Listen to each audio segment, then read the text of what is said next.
Hello बच्चों, आज हम पाठ क्रमांक 13 मुहावरे सीखने वाले हैं। अपनी बात को अधिक प्रभावशाली बनाने के लिए हम कभी कभी मुहावरों का प्रयोग करते हैं। इससे क्या होता है, भाषा अधिक सुंदर बन जाती है।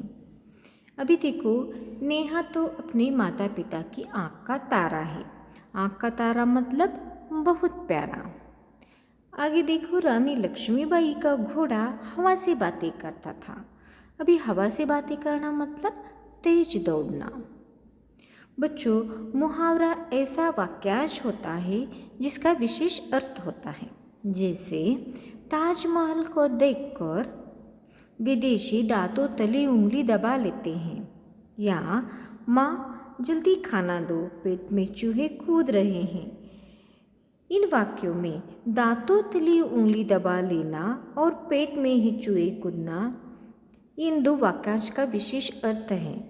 अभी दांतों तली उंगली दबाने का अर्थ यह नहीं है कि कोई व्यक्ति अपनी उंगली को दांतों के नीचे दबा रहा है, बल्कि इसका अर्थ है हैरान होना।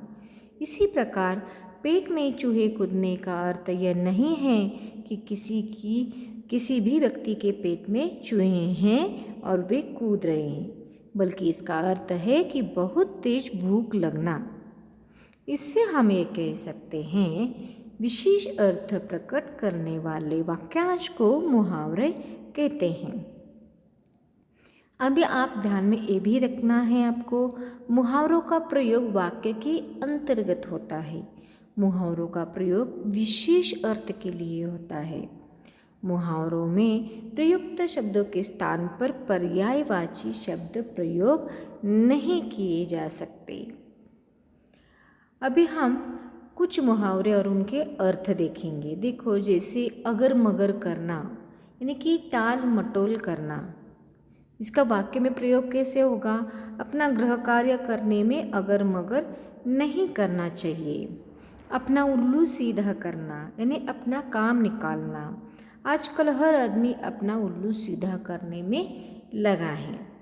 ईद का चांद होना, बहुत दिनों के बाद दिखाई देना। आजकल आप ईद के चांद हो गए, दिखाई ही नहीं देते। ऐसे हम वाक्य में प्रयोग कर सकते हैं। ऊंट के मुंह में जीरा, यानी कि ज़रूरत से बहुत कम।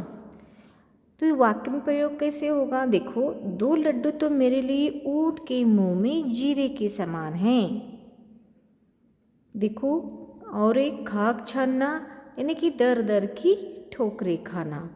आर्यन नौकरी के लिए खाक छानता फिर रहा है। इस तरह से हम मुहावरे और उनके अर्थ तथा वाक्यों में प्रयोग कर सकते हैं। कुछ और मुहावरे तथा उनके अर्थ देखिए। जैसे अंगारों पर पैर रखना, यानी कि खतरा मोल लेना। आकाश से बातें करना, बहुत ऊंचा होना। कान भरना, चुगली करना। कान खड़े होना, चौकन्ना रहना। खोदा पहाड़ निकली चूहिया, यानी परिश्रम का बहुत ही कम फल मिलना। टांग अड़ाना, अड़चन डालना। 9 2 11 होना, यानी भाग जाना। पीठ थपथपाना, शाबाशी देना। लाल पीला होना, यानी गुस्सा करना। हाथ मलना, यानी पछताना। तो बच्चों, इस तरह से मुहावरे और उनके अर्थ को ध्यान में रखते हुए आप वाक्यों में प्रयोग करना सीखिए। तो हमने क्या सीखा? कुछ वाक्यांश विशेष अर्थ व्यक्त करते हैं। विशेष अर्थ देने वाले वाक्यांश ही मुहावरे कहलाते हैं। इस तरह से हमारा मुहावरा पाठ यहाँ पे ख़त्म हो जाता है। धन्यवाद।